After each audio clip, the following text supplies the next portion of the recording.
Hello folks, and welcome back to the Single Player Podcast. I'm your one and only host, I am 16-Bit, and this week we're going to be talking about the problems with Doom and the sales numbers for the PS4 and the Nintendo Switch. So sit back, relax, enjoy the show, and we'll be right back after this.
Alright, folks, and we're back, and I want to talk about the re-releases of Doom 1, 2, and 3 that came out.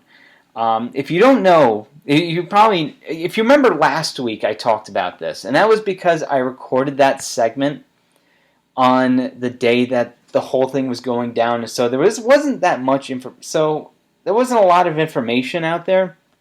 Well, now it's a few days later. Now there's more information out there, and so I kind of want to go into it a little bit more detail. So if you don't know, on July 26th, during QuakeCon, Bethesda announced that Doom 1, 2, and 3 were going to get re-released on the on the Xbox One, the PS4, and the Nintendo Switch that exact same day. And so this caused a lot of people to get excited because, hey, it's Doom. Why wouldn't you be excited? I mean, the more Doom, the better. So people downloaded their copies. They bought them, downloaded them, and started them up only to find that they were greeted with a prompt asking them to sign into Bethesda.net. Oh yeah, they put a freaking account system behind a 25-year-old DOS game. I wish I was making that up, but no, they actually did it. The Mad Lads actually did it. And the thing is, it was a bad idea because basically because you have a whole bunch of people buying this game and trying to sign on and create accounts at the exact same time. So this basically caused the whole thing to crash, and people couldn't even sign in to play their game. On top of that, people who thought, okay, maybe I don't need it, maybe I could just play it offline. Nope, you couldn't, because every 15 to 20 seconds, a prompt would come up asking you to either sign in or telling you that you've been disconnected from the network. In other words, the whole thing is just always online DRM. That's what it is. Okay? Bethesda may not want to call it that, but that's exactly what it is. They put freaking DRM in Doom. I don't know why they did that. I don't know why they thought it was a good idea, especially for the Switch. The Switch is is both a console and a portable. Okay, when I expect to play Doom on the Switch, I expect to play it on the go without any problems. But no, apparently you're supposed to play it with an online connection. It doesn't make any damn sense. But the real cherry on this sundae, the one thing that sort of annoyed me and annoyed many others, was the removal of Doom 1 and 2 from Xbox Live Arcade. So Doom 1 and 2 has been on XBLA for years. In fact, I'm pretty sure I think it came out, when it came out, I think I was still in high school. But yeah, no, it's been on there for many years. It's been playable on the 360, playable on the Xbox One. Many of you probably even own it. Well, as it turned out, if you deleted your copy, well, unfortunately, you couldn't re-download it. Because what Bethesda did is they basically completely removed it and expected people and redirected people to the page for the new version of Doom. Basically, so if you owned it, you had to repurchase the game that you already bought. This whole thing is getting ridiculous. And it also was worse for PS3 users. PS3 users who bought Doom 1 and 2 found that they couldn't even play theirs. They couldn't even re-download it. They found that instead the game was completely removed. Completely. Now, since then, a lot of information... the whole thing is ridiculous, but since then, a lot of information has come out. They've announced that the Xbox One, PS4, and Switch versions will be getting a patch to make the Bethesda.net account optional, which is good. They're also claiming that, and this I find very suspect. They're claiming that the removal of Doom 1 and 2 from 360 and PS3 was a glitch, and I highly doubt that. I really doubt that, because you know what? Bethesda's done that crap before. They did that with Skyrim. Okay? If you've ever been on Steam, if you know what, how about this? Go on your Steam account right now. If you can't, don't worry, just keep listening. But if you can, go on your Steam account right now. Don't worry, I'll you could pause the video, then come back, and we'll, and then continue. All right, did you do that? Okay, good. Now go to the Steam page, the store page. Go to search and type in Skyrim or the Elder Scrolls. Okay? Don't even worry about the auto, whatever it is, the one where it just comes up with the suggestions. Just go in there, type it in, enter. All right. So if you're in there, it should list all the Elder Scrolls games. And it should list 2 Skyrim games, Skyrim Special Edition and Skyrim VR. You notice anything missing?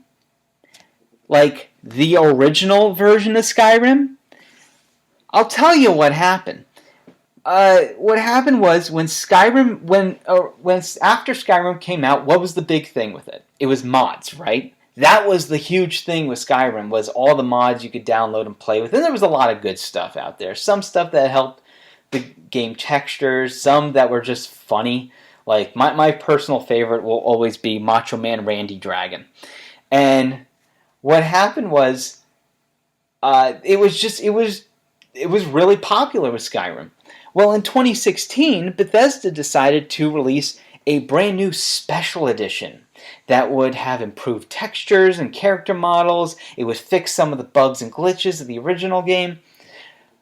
But what it didn't had that they didn't tell anyone was that the mods for the previous game were incompatible. So it only had a few mods, but also they were hidden behind a paywall. If you wanted to add any mods to your game, you had to pay for it. And there was a backlash to that. I remember people were pissed about it, the idea of paid mods. Now, since then, Bethesda has rescinded, and they basically got rid of the whole paid mod things, but still, there's not as much mods on there as the original. But around the time that they released the special edition, they hid the original version of Skyrim. You can't even find it on the store page, not unless you use a link and put it into the browser. That's the only way you can actually purchase the original version of Skyrim, is if you log into your Steam account on a web browser. So Bethesda's done this crap before. They've hidden stuff, or they've delisted stuff to try to force people to buy a new version, and then people will get pissed. So I'm hoping that this patch for this version of Doom, I'm hoping it'll come out soon, because I would like to get it, because I love Doom. I think Doom is a great game. I think it's fantastic. Oh, and I forgot to mention something. Thankfully, though, they also didn't touch the PC version. That's the good thing. If they touch the PC version, all hell would break loose. In fact, I think Doom 1 and 2 were on sale around that time as well. So, what I would suggest, though, is if you do have Doom on Steam and GOG, just in case, try to make up as many backups as humanly possible. I have several backups of Doom mods for myself. And while you're at it, I'd also recommend you get GZ Doom and Brutal Doom version 21, because I was playing that a few nights ago. Oh man, version 21 is freaking amazing.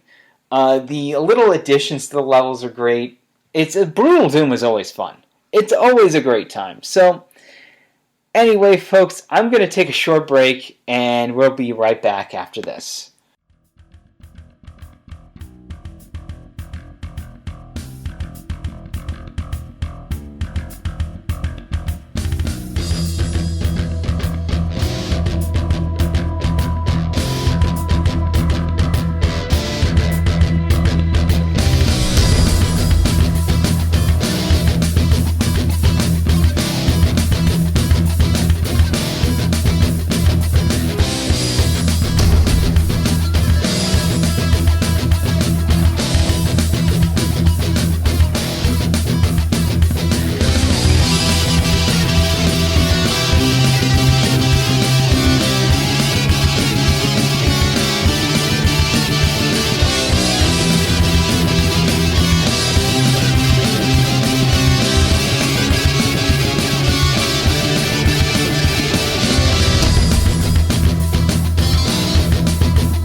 back, and this is pretty interesting. So the end of June and the beginning of July usually marks the beginning of the end of the previous financial year and the beginning of the new. And usually at the end of July, a lot of companies like to put out their earnings reports from the previous financial year. And of course, that means recently Sony and Nintendo released theirs. I'm not sure about Microsoft. I haven't heard anything, but if they had put it out, please let me know. But from what I've seen, I haven't seen anything. But it's pretty interesting. So Sony put theirs out, and according to their earnings report, the PS4 has officially hit 100 million units shipped. That's not sold, shipped. Though I think it's safe to assume that the rest of those units that have not been sold will eventually be, and it will hit 100 million. But so far in the history of gaming, this is huge, because so far only 3 other consoles have ever actually hit 100 million units: the PS1, the PS2, and of course the Wii. Interesting enough, it's kind of in that order exactly. What's funny is that if you think about it, it's like the first was, of course, PS1, second PS2, and the fourth is PS4. So it's sort of like it works itself out. What's interesting, though, is that the PS3, unfortunately, is not one of those. It only sold about 87 million, and you could blame that entirely on Sony. Oh my God, the first 3 years of that console's life was just, it was sad. It was just so sad. I think when most people think of the PS3, they think of like 2009 and later. But I remember like 2006 to 2009, it was bad. Around 2008, I was looking at the sales numbers for all the major systems. I remember like the Wii was somewhere around the 80 million. The 360 was like in 50, and then like PS3 20 million. They've only sold 20 million within 2 years. That's just poor. That is just really poor. So yeah, unfortunately. So anyway, like I said, you could blame that entirely on Sony and their entire idea of that they could just sell it for 600. I like to think that they had Sega syndrome. It's something I sort of coined, where they thought that they could sell a console for a lot of money, thinking that people would just buy it just for the name brand alone. Of course, named after Sega, who did the exact same thing with the Sega CD and the 32X and the Saturn. You know exactly where I'm going with this. So anyway, that's going back to the PS4. That's a feather in Sony's cap they should never take out. You have 3 consoles that all hit 100 million. That's impressive. Though, that's just consoles. If you add handhelds to that mix, the Game Boy and the DS also make it up there as well. So it's technically 6. It's the 6th system to do it, but overall. But console-wise, it's the 4th to ever do that. There's been some. I saw a few articles claiming that so far the PS4 is the fastest console to ever hit 100 million. That's actually not true. The PS2 still owns that record. The PS2 did it in 5 years, and the PS4 only did it in 6. So it's the second fastest console to hit 100 million. But still, the fact that Sony even has 2 consoles that are the fastest to hit 100 million, that's pretty damn impressive. I also found this out. I'm not sure if anyone knew this, but apparently the number of games that they've sold for the PS4, holy crap, they've actually hit 876 million. Damn! I don't think I've ever seen a console actually hit that much. Now that I think about it, has there ever been a console that's ever hit 1 billion in software sales? I don't know. Maybe PS4 will be the first. Maybe it won't. I have no idea. But anyway, moving on. Nintendo had also their earnings reports, and according to them, they've actually sold 36.87 million units of the Switch, and that's within the first 2.5 years alone, and that's pretty damn impressive. The fact that in the first 2 years they've actually outsold 3 of its predecessors, that of course is the Wii U, the N64, and the GameCube. It's interesting because if you compare that to current Xbox One sales, I think it's like at 41 million. So it's like the Switch is actually getting pretty close, and Microsoft should start worrying, especially when it comes towards the end of the year, because, let's see, you've got a $200 Switch coming out, and then in a few months after that, you've got a new Pokemon game. Yeah, I think Microsoft better start worrying a bit and actually start, like, thinking, crap, we're probably going to get knocked out by the Switch. Though it still has a long way to go before it actually outsells the Super Nintendo, which I think sold 49 million. And then it's got a long way to go until it gets to the NES, which was like 65 or 64 million, if I remember correctly.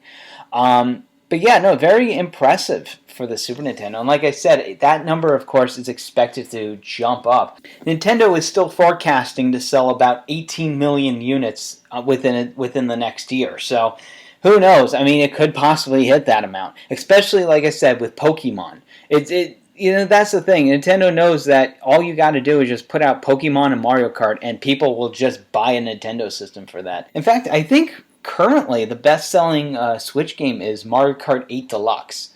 So, Nintendo, they have a formula. They definitely know that if you release Pokemon and Mario Kart, people will buy it. And same thing with Smash Brothers as well. You put out those three, people will just go in and buy it. I mean, heck, it's basically Mario Kart is what saved the 3DS. I remember when that system, it looked like it wasn't really doing too well, and then Nintendo lowered the price, and then they put out Mario Kart 7, and suddenly, boom, the units just started selling like crazy. Alright, folks, I'm going to take a short break, and then we'll be right back after this.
Alright, folks, and we're back, and I want to take a short break from gaming news and talk about something that's very special that happened lately.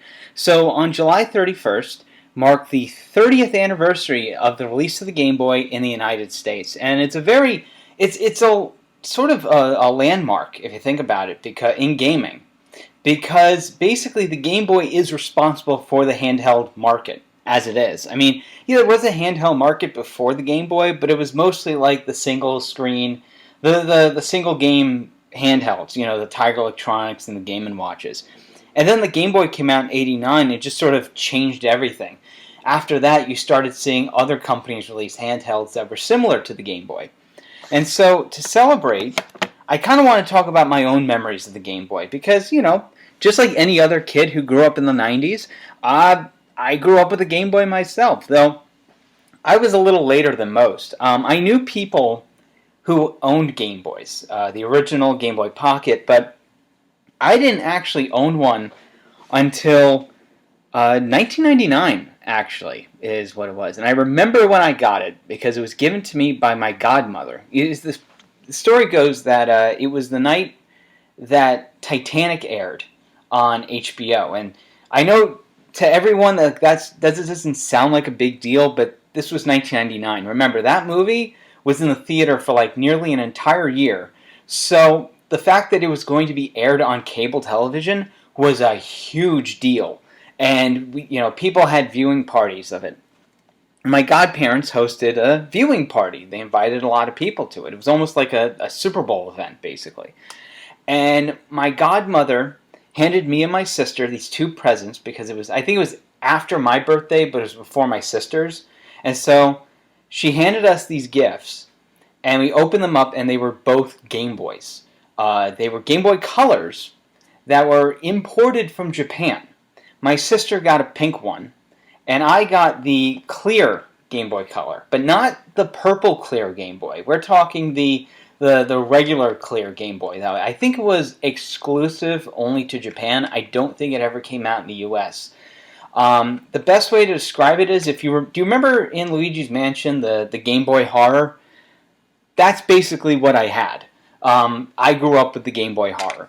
So, and I still have it. I'm holding it in my hand right now. And it's this thing, just the amount of time I spent on this thing was just, this was my introduction to Nintendo, basically. And I started out with, usual, not big hits. I think a lot of people, whenever they talk about, like, a lot of these old systems, they mostly talk about, like, the games that everyone knows about. And they don't really, like, shine a light on the games that not many people know.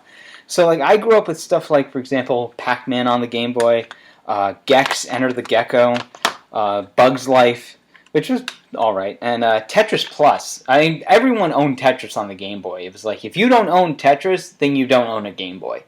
But I actually really liked Tetris Plus. It's a very, very good version of Tetris, and it sort of has a puzzle mode to it and all that kind of stuff. It's even also pretty good on the PlayStation.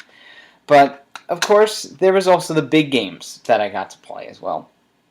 And the first one I have over here is one that is just, it's very special to me. And it's The Legend of Zelda Link's Awakening. The reason why it's special is it's not only my favorite Zelda game of all time. It is also the game that introduced me to Zelda. This was my first game in the entire Zelda series I ever played. And this is what made me fall in love with the series. Link's Awakening was very different from your traditional Zelda game. I think most of you guys know that. Doesn't take place in Hyrule. Zelda and Ganon only mentioned in past tense, though there is a form of Ganon at the end, but it's not actually Ganon. It's hard to explain. But one thing I really loved about it was just sort of I don't know how to describe it. I love the music. I love the sort of cute graphics of it. Just everything about that game just worked. The music is fantastic. Gameplay is great. The one thing I loved was that you can actually unequip your sword, which you couldn't do in the previous games. To my knowledge, you couldn't do that. You could actually unequip the sword, and then sort of that allowed for different puzzle combinations with different items. I think the one everyone remembered was the shoes and Rock's feather. If you combine it, you could do a running jump. Again, it was very interesting the way they actually like played around with it. It was just overall a fantastic game. And the one thing I also liked is I also had the director's cut. That's what I started with. And the director's cut for the Game Boy Color, it included a color dungeon, but it also, I'm not sure if this was in the original, but I think it was added in the Game Boy Color version where you could actually take photos at certain points in the game. There was like a photographer who would show up and take pictures of certain like parts, and then you could actually print those out on the Game Boy printer. So it was just overall, it was amazing. This game was just absolutely great, and of course you can get it on the 3DS Virtual Console. And of course, by the way, the Switch remake, I am super excited about because that, oh man, I'm trying to get my hands on the deluxe edition, but it's pretty hard to. I will say this though, I am jealous of you European gamers, dude. I saw the European special edition. I'm like, oh, freaking hell! I'm actually considering importing that just to have that version. Anyway, the other game I want to highlight here is another one that's a personal favorite in a Nintendo franchise, and that's Super Mario Land 2: 6 Golden Coins. Mario Land is a fantastic platformer. It's a great game, but I think Mario Land 2 sort of it expanded upon it, and it just overall improved Mario Land. You have, graphically, it's much more improved. You have a lot more power up. There's more levels. It has a better level progression where you have like a whole sort of map, and it works actually sort of like Mario 64 in a way, which you have sort of a hub. Actually, is that a good way to describe it? Maybe it's like best way to describe it is like Mario. If you mix Mario 3 and Mario World, actually, I think say it's more like Mario World, not like Mario 64. That was dumb for me to say. Anyway. But Mario Land 2 is just so great. The music is fantastic. The gameplay is great. Everything about it was just, I loved it. And one of my favorite, but it also introduced Wario. This was the game that introduced everyone to our favorite megalomaniacal minigame merchant. And it was, the thing is, he's much more sinister in this game than he is usually. Usually he's like portrayed as like a bumbling, greedy fool, but in this he's like actually menacing. I still get the creeps when you first at the beginning of the first battle, the boss battle, and he does that sort of growl. Ugh, that just gives you the creeps. But the one game on here, actually several games, that I want to highlight is of course Pokemon. Now, my introduction to Pokemon is very interesting.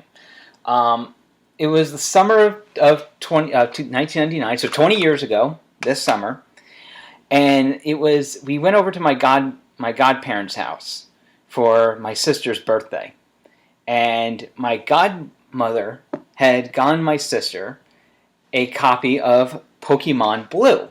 Now, my sister is, of course, a teenager at this point. She's not really into video games unless you mention the words Crash Team Racing. Then her eyes light up and she just wants to play it. But overall, she's not very much a video game person. And so when she got this, she wasn't really interested. She played a few minutes of it, and that was basically it. And so then she hands it off to me and says, maybe you want to give it a try.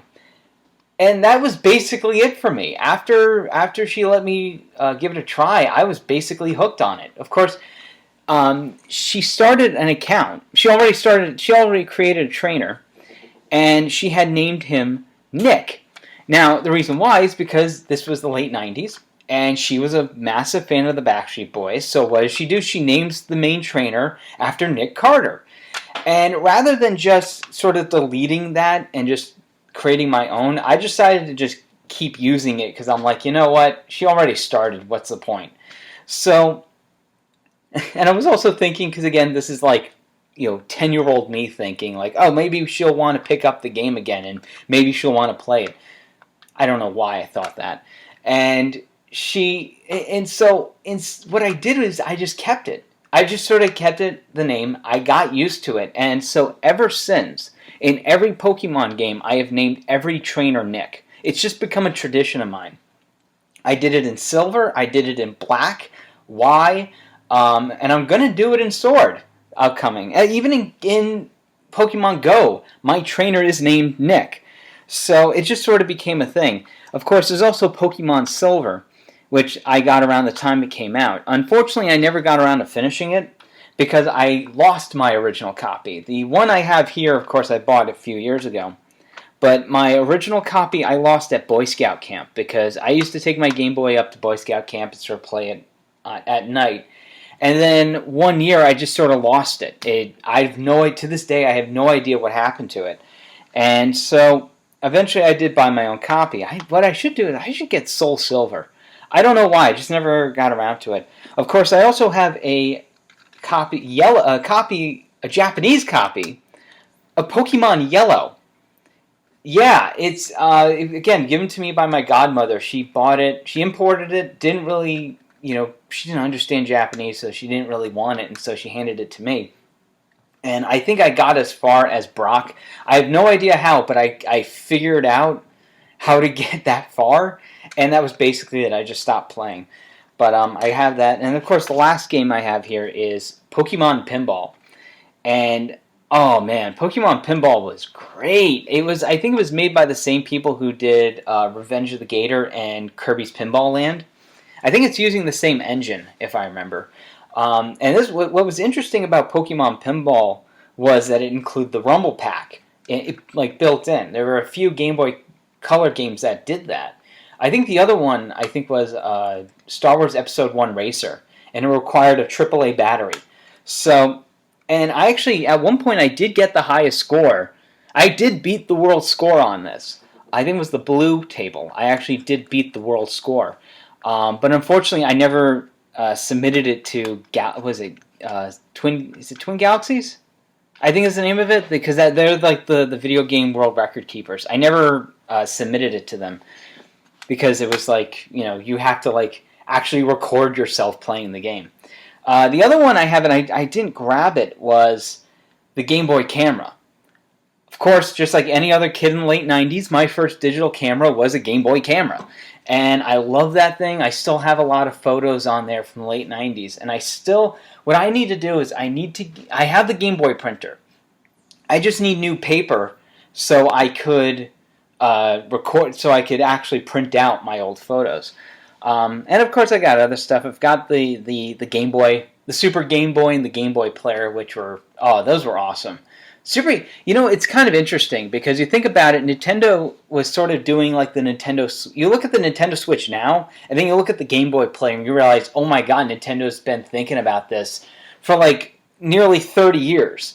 This idea of switching between a game and handheld and all kinds of stuff. It's just been something they've been thinking about for a long time. But Nintendo does that. Nintendo will come up with an idea and then they'll sit on it for years and not do anything. So anyway, I want to end this by, here's a toast to Gunpei Yokoi. May he rest in peace for giving us one of the greatest handhelds ever made. Rest in peace, my good friend. Alright, folks, and that's it. I'm going to take a short break. I didn't mean for this to go on too long, but I'm going to take a short break and we'll be right back after this.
の場所へ私カモメのように